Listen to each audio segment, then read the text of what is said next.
the sacred text.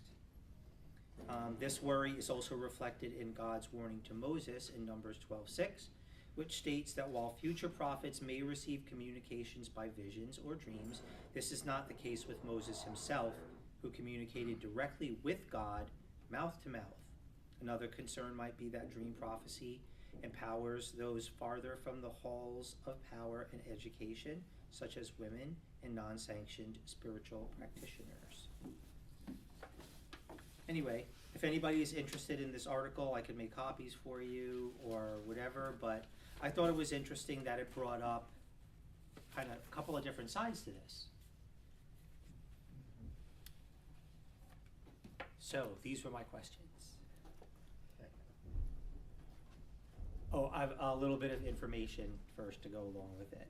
So the average person sleeps approximately 1/3 of their life, or 24 years out of their life on average, are spent sleeping. About 25% of our sleep is dreaming. So that's significant. That's a lot of time. Yes. Oh, did you have something? No. Oh, okay. Are we actually doing? We are live now. Oh, okay. We're live. Hi, studio audience. Okay, so I don't know. My thinking about that was sort of looking at God's intentionality behind sleep and dreams. Like from the get-go, it's not unless I'm misunderstanding unless I'm misunderstanding this. And when God created the heavens and the earth, and He instituted the cycles of daytime and nighttime, rest time and work time, and awake time, and so on and so forth, that right from the get-go, human beings slept. Adam and Eve slept. Not like just because they were perfect or closer to perfection that they didn't sleep. So this was intended. So I was sort of considering, like, unto what purpose? So why thoughts? Jim? Well, I've been thinking about food lately and how, throughout the scriptures, whenever God made a covenant, there was always then food involved. Mm-hmm. And how food is a way to connect with people. It's not just to nourish your body. And so I'm wondering if dreaming is like, or sleeping is like, maybe a way of connecting with God in a subconscious way. That's relationship building between you and our Maker. I would say it certainly can be. What's that? I would say it certainly can be. So, yeah, no, I like it. I think that, so what you're saying is just like food has a function as a restorative and energy for the body and so on and so forth, that sleep is of a similar ilk to it? Yeah, I think brain science, the study of all that, reinforces which we like that. around here. I'm thinking about relationships between people and ultimately against God, and that's because of like the biblical precedent for that. But, that maybe sleeping, there's actually a relationship going on. This is speculation. I never thought about it before. Right. But maybe there's a relationship with God, and I don't know how weird it'd be to say with other people in a dream or a sleep situation. But Right. I'm just throwing out speculation. Cool. Well, that's what we're here to do today. Hold on, Faith had her hand up. Oh, you're coming. Yeah. Okay. A couple of thoughts. I remember when I went through it, it was a very difficult time in my journey of faith. And it was in a season when I was taking home the Sabbath, 6 days a week, labor in the Sabbath, rest, and really giving thanks for that day that came every week.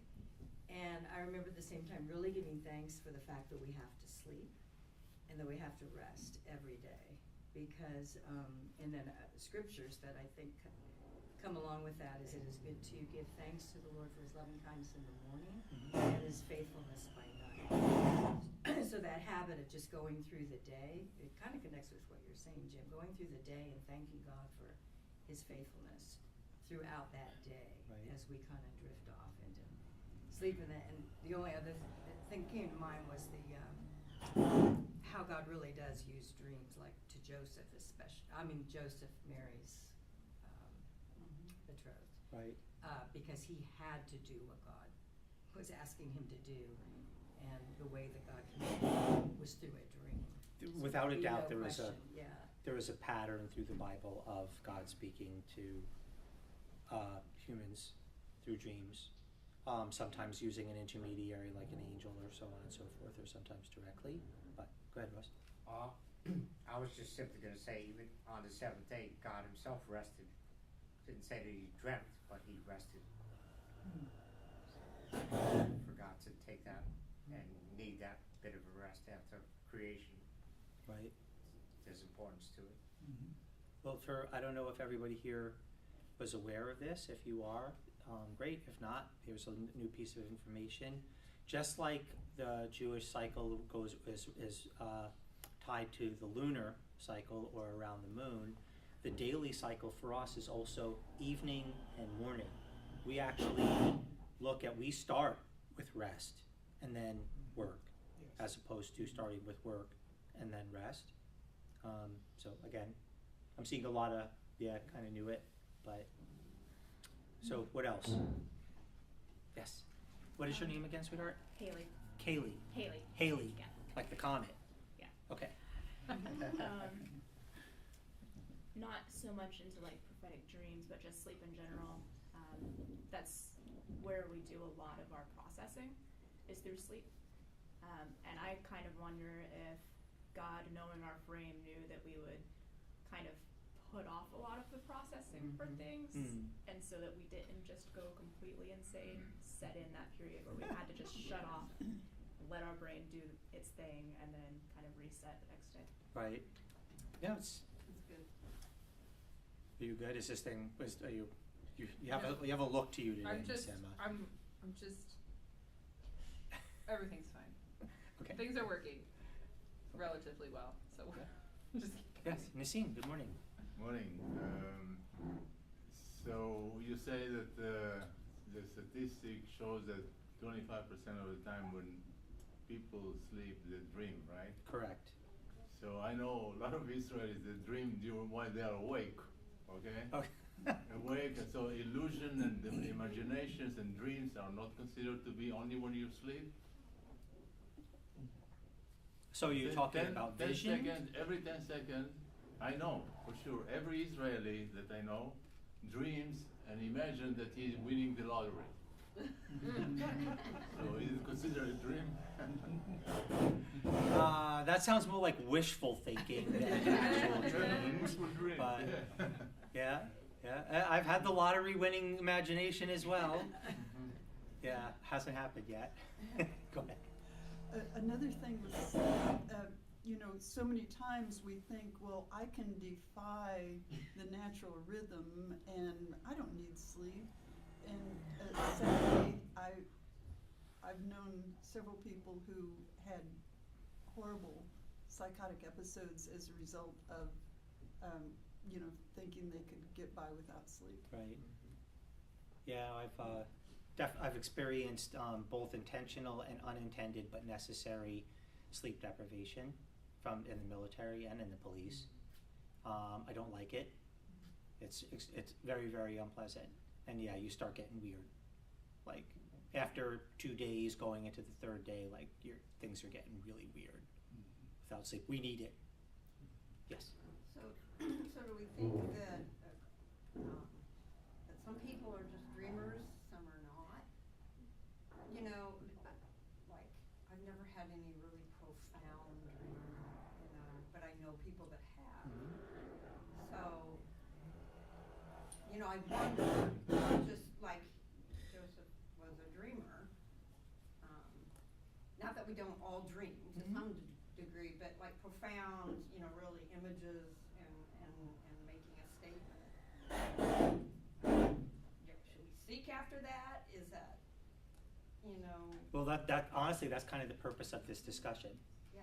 Rather than just, again, the text is important, and for those in the studio audience, I did ask if there was anything specific from the readings that anybody wanted to talk about, but again, I felt like this is kind of an important question for us to answer, or at least to try and talk about.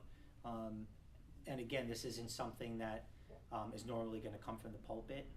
I've never been to a church service where the pastor was like, "Hey, I'm going to preach on dreams and how we as believers could or should sort of sort this subject out, or to try and." So I thought this was a good opportunity to do that. Go for it. So, actually speaking, the dreams that Joseph had seem to, in my mind, be a whole lot like parables. Okay. And okay, these things, and also the ones that the king of Egypt had, also, and when Jesus said that these things take spiritual discernment, it is for you to know, but not to them, regarding the parables. And I think there's some, willingness that plays into that too. But in any case, it seems like there are specific dreams in the scripture that are meant to represent something symbolically there, much like the parables. Right. So I personally would hesitate to go along the route of every dream is something that means something like this. Like, these were specific. Right. And on the other side of it, kind of the brain side of it, I guess, having looked into like the power of suggestion and that kind of thing, it seems to be something we should take a look at seriously, because knowing how things like hypnosis work and that kind of thing that are almost like a guided dream, just trying to see, are there things in our dreams that have affected the way that we live and the things that we believe, or not? Sure. I would say yes to that. I like the point. That's interesting, comparing dreams to parables. In other words, there's sort of a mysteriousness to both of them, something that requiring like a teasing out, right? Like, hey, contemplate this, think on this for a while. That's interesting. I never put that together like that. I like that. It's neat. Yeah. What else, Lori? So, I do like the subject of dreams because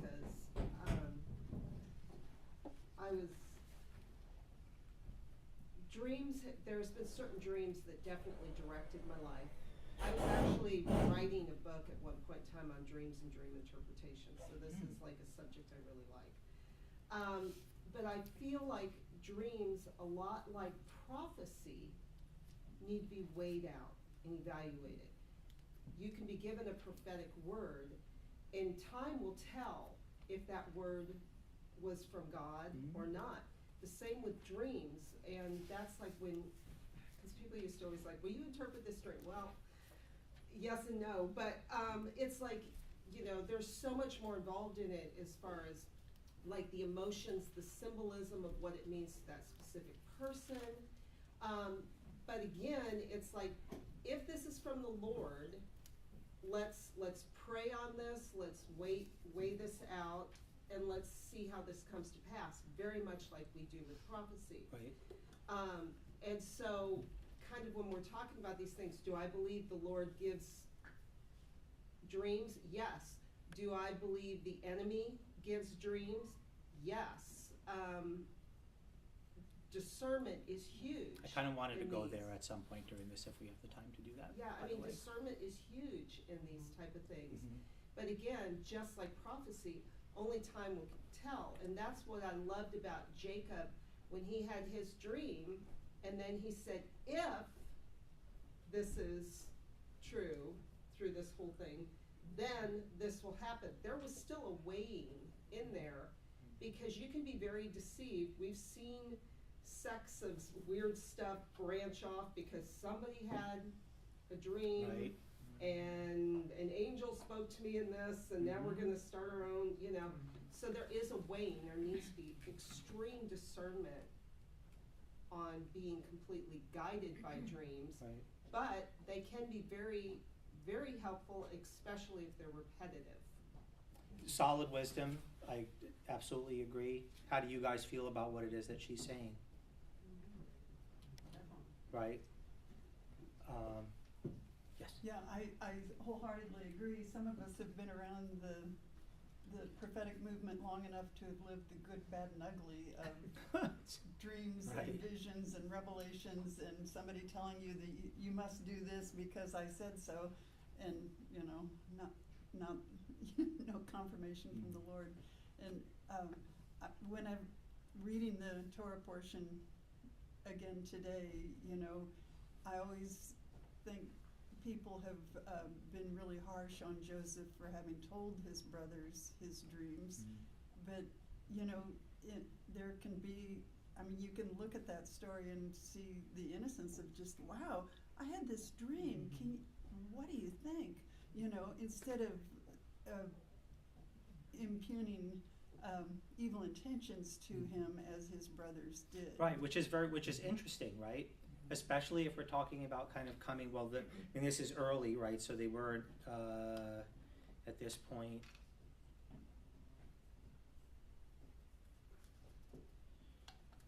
I don't know that this point. We could say that they were Hebrews, but I don't think that even using the word even like Jews, because that's something that kind of came about, developed later. So is there a tradition from earlier times that they would go to and immediately write it off as, oh, it wasn't Adonai speaking to you. You imagine this stuff because you think you're better than us, right? Kind of thing. Yes. I really like that, emphasizing Joseph's attitude, because later he grew in wisdom, and he conveys that only God gives the interpretation of the dream. And of course, he's not interpreting his own dream. And so I wonder if when he spoke to his brothers, he was asking them, do you have God's interpretation of this dream? And they immediately, like Nora said, I think she said that they jumped to the conclusion. And maybe it was God giving them enlightenment as to what really would happen. It was a positive that he would eventually do this, but they got God's revelation as to what the dream meant, and they took it as a negative instead of as a positive, Right. Which we can all understand how they would. It's a reasonable speculation. The text doesn't say that they understood it from God, but however they took it, you're right. They did not take it in a positive light, and you're right. It wouldn't turn out until much later that they would be able to look back and be like, "Whoa, I guess it's a good thing he had those dreams and that they came to pass." Yeah, I don't know. I feel like this is something that we should examine and move cautiously through it. I'm definitely not in favor of putting too much stock or by writing it all off as just imagination. But again, I also personally feel like God gave us an imagination as a place to interact with him, so that I don't think the imagination is just us making stuff up, but go ahead. Yeah, I think there's some discernment in like different kinds of dreams. Like some of them, I think, like the scientific evidence shows is processing.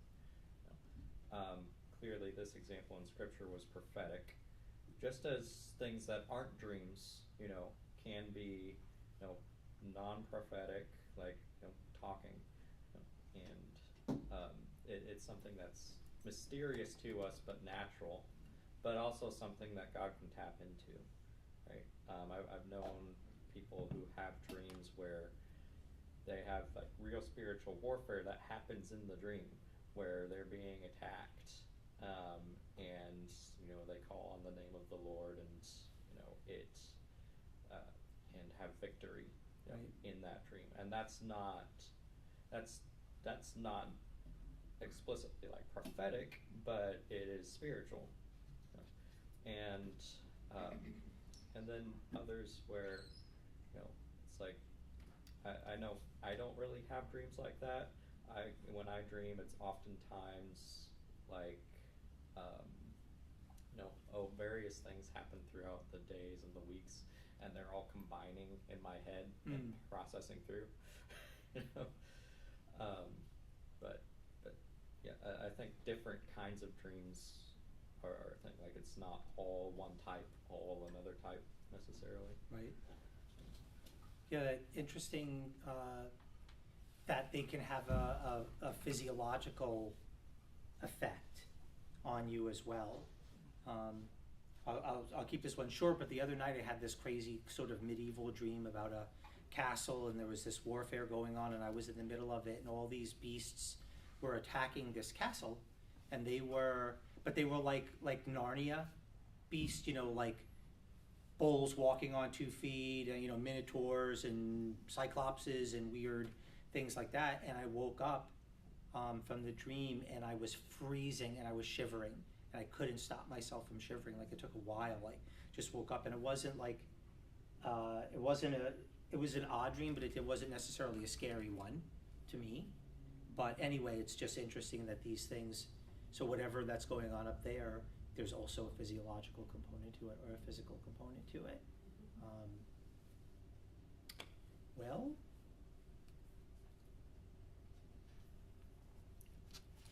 so can we trust in dreams? We sort of answered that, but Emma's smiling. What do you got, Emma? Well, I think it goes with, I think one of the things that Lori mentioned earlier is I think dreams fall in a prophetic category, and all prophecy kind of has to be weighed and tested and understood that we only see in part. We often are not, we're often getting a piece, not the full picture, which I think plays into like Joseph's initial dreams. Mm-hmm. He's seeing this, and I think the fact that his brother's reception of the dreams, depending on, you know, how you believe, because obviously we don't have tone of voice in here. Right. You know, maybe he is taunting his brothers when he shares it. He's like, well, I had this dream that you're all going to bow down to me, and I'm going to have all this power and whatever. Maybe he's the little brother taunting them, or maybe he's just like, this was really strange. This is what happened. But their reception is that they know that he's the favorite, and sometimes, you know, we've seen the history of the favored, of the father playing favorites already for multiple generations at this point. And it does impact the family dynamic. So there's something going on there. But the point is, like, but even with that, what they had, like, they had no idea that meant that Joseph was that all this was gonna happen in Egypt. Right? So they still only had a part of it. Even though it seems pretty straightforward, like he's gonna be in this position, and they're going to be, you know, ultimately actually saved by it. But there's all kinds of things they don't know. So I think, trusting, it's like, I mean, there are times I think we receive words, prophetic dreams, visions, whatever, and we know it's the Lord. There's something about some of those encounters that it's like, it's undeniable that it's the Lord. Right. But there's still a lot of unknown of how that plays out. And like Lori was mentioning, like you have to test it, and sometimes you have to wait over time, and it's like you have to see how things, you have to wait for some confirmation, you have to wait for some other things to happen, right, to really know what it means. And the downfall of many people is the Lord said this, and it has to mean this. Right. And if you hold white knuckle to it must mean this, then you still miss it. Right. Right? So it's, yes, we trust when we know the Lord has spoken, we trust that what he said, but we still have to but that doesn't mean we stop listening to what he's saying along the way of seeing whatever he's saying happen, and being willing to like follow him where he goes instead of where we think we want to go, or he's saying that we're supposed to go initially. So I think it's complicated. Time is a factor in this too. For sure. So you're sort of touching on that a little bit too, like the immediacy of things. Because we have eternity in our hearts, yet know our days are numbered.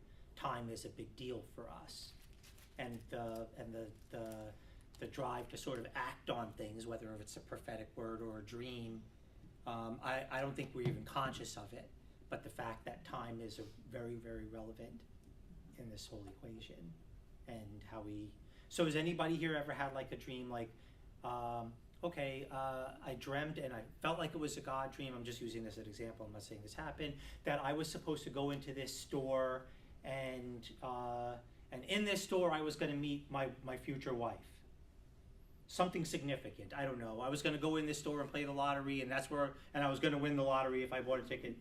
And has anybody ever had a dream like that and actually literally acted upon it? Not seeing any hands. Not me, but another person. Yeah. Oh, okay. Someone was having dreams they were going to marry me, and kept telling this to other people, and now here's a confirmation because I saw a truck that said faith or something. So that all was nothing, and it wasn't me, but it was somebody. Okay. So this isn't your ex-husband, or? No, it was Somebody else named it was post. Gotcha. Yeah. So just from that, I'm seeing there's a lot of not so much big trust in dreams. Yeah. Yes. Yeah, definitely it's good to be aware of how our will might affect how we view things. So if the person really wanted to marry Faith, the way they are going to interpret things, if they're not really analyzing that, is towards their will more than what is actually true. Right. And yeah, our minds are very powerful vehicles for suggestion. So we have to be careful with any, even if it is a prophetic word. Does our will influence what we're going to do with that, and are we seeking our own will more than God's will? Fair enough. Yes. I wonder if this speaks to that you should not interpret your own dream, that someone else should do the interpretation. It's very reasonable. Is there a rule, Lori? I don't agree with that.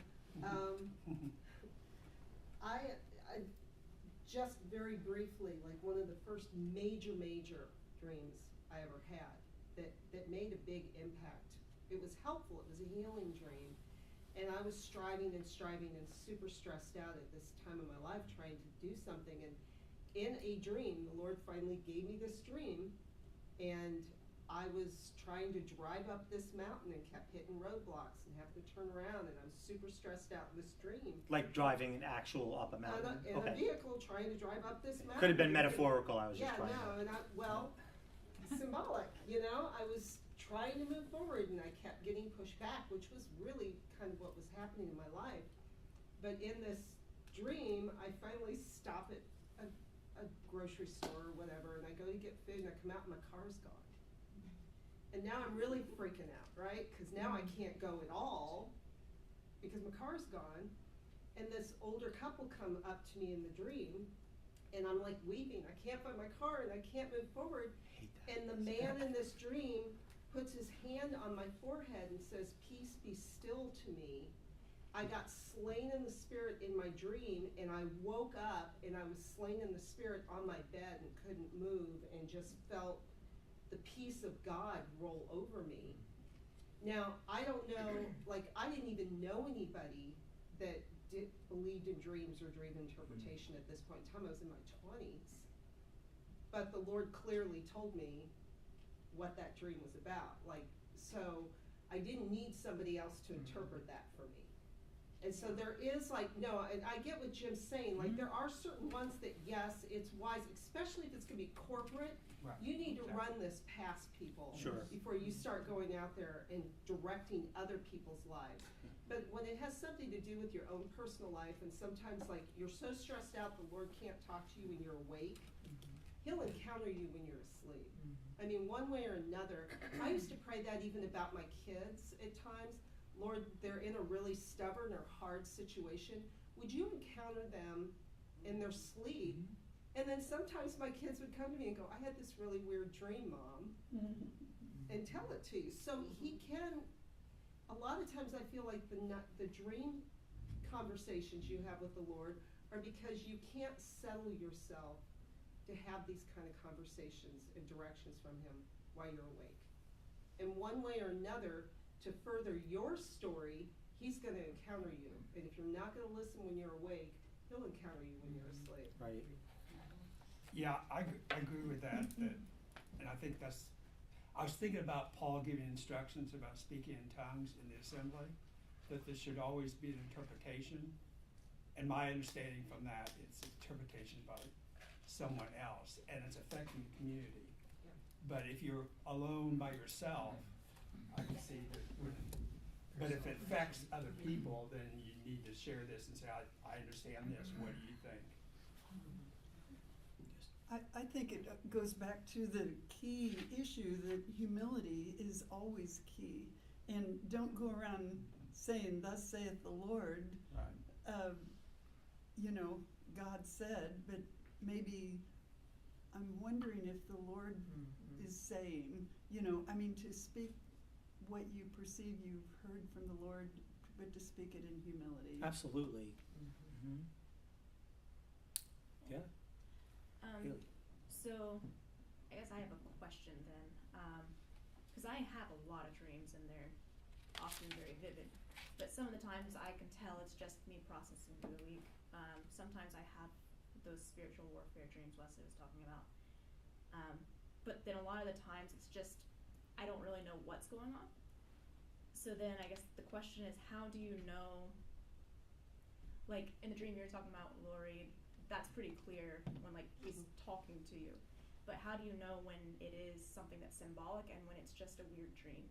And like if you should even talk to anybody about it or just be like, well, that was strange and move on with your day? For me, it's like if you can't let the dream go, even if I've had a dream that was for somebody else, now if it's a negative dream, I never give it to them, I just pray for them. But, you know, if it's something good, and it doesn't, and I can't let that, it keeps coming to mind and coming to mind, I've actually delivered that to somebody, and once I deliver it to them, I have no memory of it anymore, period. But other ones, like what you're talking about, if it's sticking with you, I actually have a dream journal, I have more than one, that I'll write it down so that I can process it later. That is a confirmation. So for you, Not if you once, have but a twice. lot of dreams, do a dream journal, and then kind of look that through. And in your dream journal, I would also like, how does that dream make you feel? Because if you can kind of tell, like if this is a warning dream or a good dream, like that's always one of my first questions when somebody says, I had this dream, can you help me with insight on how'd that dream make you feel? When you dreamt this, did you have dread? Were you happy? Was it neutral? Because if the Lord's speaking to you, you're going to have an emotional reaction to it one way or another. And so, you know, that plays into a little bit of it too. But if you're not doing one, I would start a dream journal if you're a dreamer, and just kind of track that, go back later and look through them and go, hey, that kind of looked familiar. The warfare dreams are huge too. A lot of people have warfare dreams, fighting for, you know, there was times that I had a lot of battle dreams and I knew I was fighting for my kids in those dreams. Right. Well, so this sort of leads me to another question then. Are we vulnerable in our sleep? Yes. Because I heard somebody else mention that, who was it that said it? Well, can't say if you want to or not. The Lord interacts with us with dreams, but sometimes the enemy gets in there too. And with a scary dream or maybe a misleading dream, or I don't know, you can let your mind go wherever you want with that. But so are we vulnerable in our sleep? Ms. Fee? Well, kind of related to what you're asking, I'll share just briefly even a dream I woke up from this morning. And it just, I won't even share the details, but there's been a person in close proximity to me for some time who's recently no longer there. This person was kind of a thorn in my side, and that through them, the enemy was able to manifest in various ways. So in the dream, it was like some of the things that would come my way through that person, that's what I was dreaming about. And kind of to relate to what Haley, I think, is asking, I mean, I immediately, of course, I start to pray. That's the first thing of my day. And I think if we remember the Lord, if anyone lacks wisdom, let him ask of God, who gives to all generously without reproach. And as I was praying, I'm realizing, the enemy is trying to still shoot some arrows my way, even though the Lord has kind of taken care of the situation. So just kind of praying to get up above that, so the enemy's not able to use what appeared in the dream to just bother me or to have me dwell on that. And I think both. God can speak to us, and the enemies can try, but we do always have the Lord to turn to and ask him, wash that away, or show me what anyway, we can go to the Lord for wisdom in it all. Along with what you're saying, it just as everything in all these relationships is keeping our relationship with the Lord. Yes, amen. First and foremost, through, should I share this? Should I just wait? Should I write it? It's good to write it down, but maybe wait before it's sharing, time. But it's keeping that relationship with the Lord so that discernment's there. As far as the enemy getting into your dreams, and I've prayed with people that are having chronic nightmares. And I had one of my sons went through a period when he was a teenager. It was repetitive nightmares, always involved snakes. So I asked him one day, well, what are you doing that you, what are you watching or doing that's kind of, first of all, opened up the door to this, And secondly, so we prayed about that because he was going over to a friend's house and watching scary movies, number one, so stupid. But then we prayed about it to the point where, like, at nighttime we'd pray over him, we'd open up scripture, lay it beside his bed, prayed, in peace you will both lie down and sleep, and the Lord alone will dwell with you. I mean, there is reasons why in the Psalms and in Proverbs there are directive prayers about sleep. And so we prayed this stuff, and that stopped. So I do believe, like, you can personally open up the door to be tormented in the night season. Are you vulnerable? Yeah. That's why in Jewish customs, you say prayers before you go to bed at night. It's the Lord you want to go, the last thing on your mind, that you want covering you while you sleep. Of course. Other thoughts? So did we answer your question or not really? I'm gonna start dream journaling and I'll find out. Okay. But to the being vulnerable thing, like I've had dreams where it's very clear, like there's no real symbology that I am being attacked by an evil presence. But with that vulnerability, and I do think there is, I feel like at least I am kind of closer to the spiritual world when I am asleep. Great. But that also means I'm closer to God. Mm-hmm. And so the second that I call on his name, he comes in, and then I'm not vulnerable anymore. That's awesome. So it really just kind of depends kind of on where you're aligning. Like maybe Satan can get to you sort of, but not really when you've got this shield in front of you. So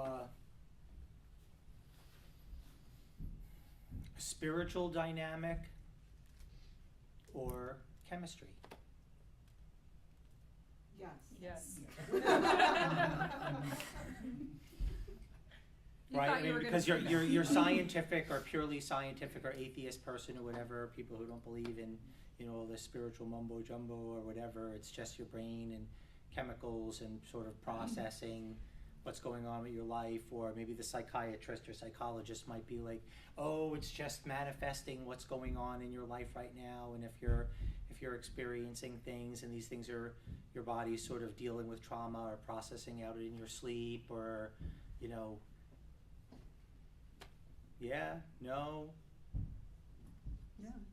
Well, there's lots of evidence of nutritional changes can correct, like depression, even anxiety, vitamin D, get rid of the junk food. Well, who was it? Tom likes to say that, right? Pizza dreams. He said that before. Everybody knows what the pizza dream is, or the what? Taco dreams. Taco dreams. Yeah. I guess I wouldn't necessarily say the concept that you need to like sometimes the way the dreams that you have are a result of unresolved trauma. I wouldn't say that's necessarily atheistic. Like the people having nightmares and then like going through like, okay, what do I need to do to deal with my trauma? And then once that's done, having better dream, like not having nightmares as much anymore. I think that happens, but that's also a yes and like not it like unresolved trauma is both physical and spiritual. To tack onto that, I mean, I would just say I don't see it. I mean, I know that there are secular humanistic worldviews that say, oh, this is just brain chemistry, whatever. But I think brain chemistry was designed by the Lord. Like he designed I think it's kind of him in some ways that he does do these things like we're talking about, like our brains kind of process through things that in our conscious waking hours we either struggle with or suppress or whatever. There's a whole long list of reasons we don't process them in our waking hours. But because I've had dreams before that were like strangely like relationally healing things. Like there was a conflict or a relational wound with someone, and I had a dream and it resolved it, which was very strange. I haven't had that experience a lot, but and it was kind of a strange dream. It was like took place in a weird context, and I was like, I don't know why I was in this place, and then I realized I kind of did what Lori was saying. I was like, but how do I feel now? I was like, oh, like I have more peace about this situation with this person. Right. And I was like, well, that's really interesting, but cool, Right. So I think, and there's all kinds of different things, and so like I think that's actually one of the things I actually really like to study some of the I don't know, the intersection between theology and psychology is really fascinating to me. There's all kinds of brain science and things that like that the psychology therapy world is learning that line up very well with the Lord. Sure. And I've had experiences because I'm one of those people that has Jesus and a therapist, and I will go do different things with my therapist, and the Lord shows up, and my therapist is a believer, and so that's also very helpful. But like she'll have me ask me some questions, work through something, and I'm like, and she's like, what do you see or what do you feel? And I was like, well, I feel like I can see Yeshua showing up in this situation. It happens to me all the time. So, but what she's doing is a methodology to help my brain process something differently, but the Lord is showing up in the midst of it. Right. So I don't think that they're mutually exclusive. I think it's actually really fascinating when we're willing to see those things come together, and I think dreams are a big part of that. I think there's a lot of things. It's something that I find really fascinating. It's like one of my fun topics I like to study. But yeah, I don't think they have to be. It's either brain science or the Lord. I think the Lord created our brains to do those different things, and some of these ways that we heal from trauma or that we process through things, I think are work because the Lord designed our brains to do that.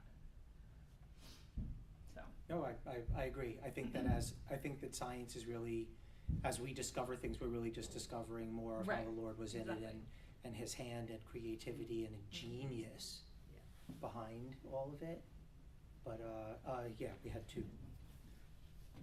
Go ahead, Applying the scriptures to our health, there was a book that I was introduced to years ago called, the title was None of These Diseases, and it was a whole study of applying the kosher the scriptures of keeping kosher to our health and the health outcomes, and there's abundant statistics showing that people that keep kosher are healthier, and so that, connecting that to the idea of the pizza dream. So if you ate a sausage pizza, maybe it didn't do well for you. Nobody in here should be eating sausage pizzas. No, don't do it.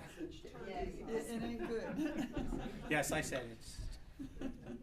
So, yeah, my comment was going to be more about prayer. In Judaism, you've got the Amidah, which means standing, I understand. And I understand, and yeah, my experience with Jewish liturgy, liturgical prayers, that we always stand, and we'll always vocalize. It's not, we don't keep our mouth shut, we speak the prayers. And so this is wisdom, I think, that God gave the Jewish people to pray standing, pray vocalizing, because you're more apt to keep engaged with those prayers. And brain science says that when you vocalize something, it actually does something in your brain in terms of engaging with what you said and what you heard, rather than just keeping it quiet in your head. Right.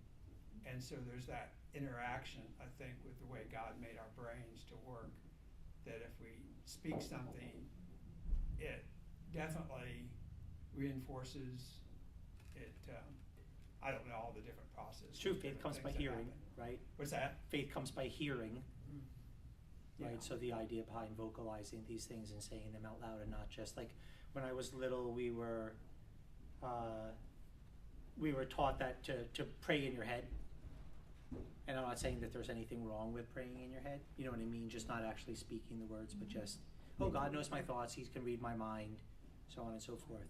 I want to say even someone had said, though, oh, and then the enemy can't hear them or something, I don't know, but that's, yeah. Well, so I have one more point or one thing that sort of occurred to me in this.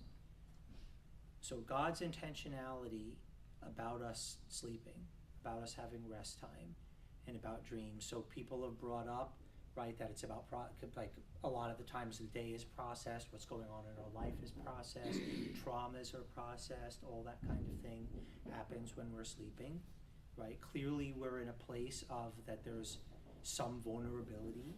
There is definitely something spiritual as well as chemical and physiological going on. But the idea behind sleep and wake and all of that was all going on before the fall. We don't know really how long it was from Adam and Eve being placed in the garden and the fall. We don't know. But during that time where there would have been no trauma, they were living in a perfect paradise. They didn't have to struggle to find where food or where sustenance was coming from. It's just them and then them having kids and so on and so forth. But before things went bad, this was still something God gave humanity. What does that say? I guess and two things about that. Like, one, a physical body, like even if you don't have like the parts of trauma and that kind of thing to work through, you still have physical exertion, and I think you're trying to get at, okay, what's the reason why He made humans in a way where they need to sleep, but also I guess I would say until God put Adam into a deep sleep, I don't know if I could absolutely prove just from scripture that they were sleeping. Great. I would say they probably were. You know, I don't know if I can prove it, but yeah. So it's there seems to be a rhythm. You know, it seems like the setting that God made in the Genesis story and placed mankind in was a system of rhythm. Everything is rhythms. Yeah. You might we could say the cosmos. Mhm. Yeah. Yeah. It's all rhythms. Yeah, and so a day has the start and the end, and you have the sleep is a part of that rhythm. So I guess the way I would approach your question, I guess, is looking at why would God establish that rhythm, you know, in life. Well, I like what was said, and how are we? Oh, okay. I'm going to conclude on this. I wanted to actually see if, like, hey, how many people have had dreams that came true or that they acted on, but we're out of time. But this, so what are the things that pop out to me as our take homes from this? One, God's there. So if he instituted this from the get-go, whether we can prove that people slept or not before putting them into a deep sleep, I'm going to go on the assumption that they did, or that Adam rested. God was in that realm and in the physical realm, and he's everywhere. So that should bring us comfort, like, right? So everybody agree he's everywhere, right?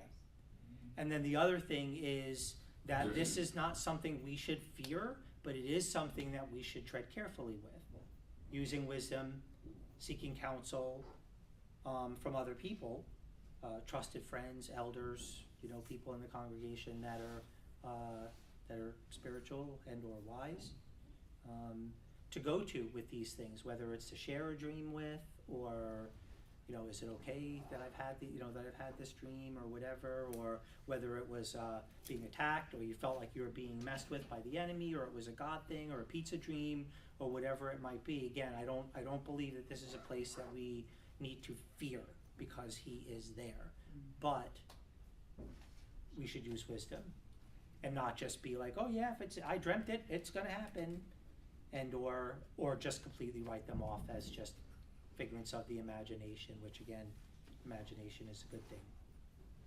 So. Okay. Right. You know what's amazing is that we only use such a small percentage of our brain. Could you only imagine if we were able to use the entirety of it? So there's arguments about that. We've always been taught that if people only use 10%. I think there are brain science people say it's actually quite a bit more than that. Yeah. So I don't know if that's what do they call that, urban legend, or if that's changed. But it's true. I just have a quick question about the story. Okay. When Jacob tells Joseph, "Shall I and your mother and brothers indeed come to bow ourselves to the ground before you?" Mm-hmm. So we know the Torah isn't necessarily in order. Things jump around. So has Rachel not died yet, or is this pointing to resurrection? That in the resurrection, his mother will bow down to him. So it could be either way, I guess. It could be that the story's not in order. Rachel's not died yet. She has Benjamin later while this is all going on. I don't remember what the numbers are. I was thinking that he was 17 here, and then he's like 30 when he's ruling in Egypt. And so that's a really good question. The difference in age between Bible scholar, got any input? I don't know for sure. I think it's possible that it's an out of order story, or yeah. I think it's possible. No, again, when I was reading it, that popped to me too, but I didn't go there to try and figure it out. I think it would be easy enough to research it online though. Like, hey, was she still alive at this time, or had she already died? It's hard to know, but I don't know that. Yeah.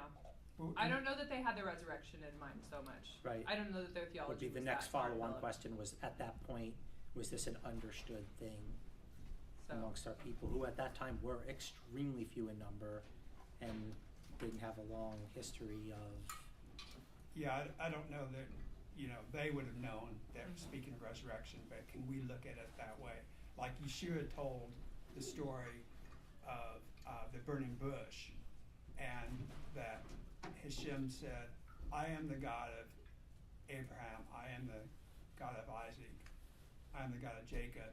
The living, not And, the dead. yeah, and so that teaches there is a resurrection. I think as he was talking to Sadducees, that the fact that it's present tense, Right. so they must resurrect. Well, is I what mean, Yeshua was again, teaching. you can go all over the place with that. Living in Abraham's bosom, living in paradise, living in God's mind. Yeah. We don't have, you know what I mean? Like, what does that say? Yeah, I mean, it could potentially be saying something really, really huge or not. yeah, it's fun. Yeah, it is. It's fun, and I like fun. But yeah, it's I don't know, when we're trying to come up with safe ways to do business, we kind of got to stay where we can, where we know it's safe to do that. But Yeah.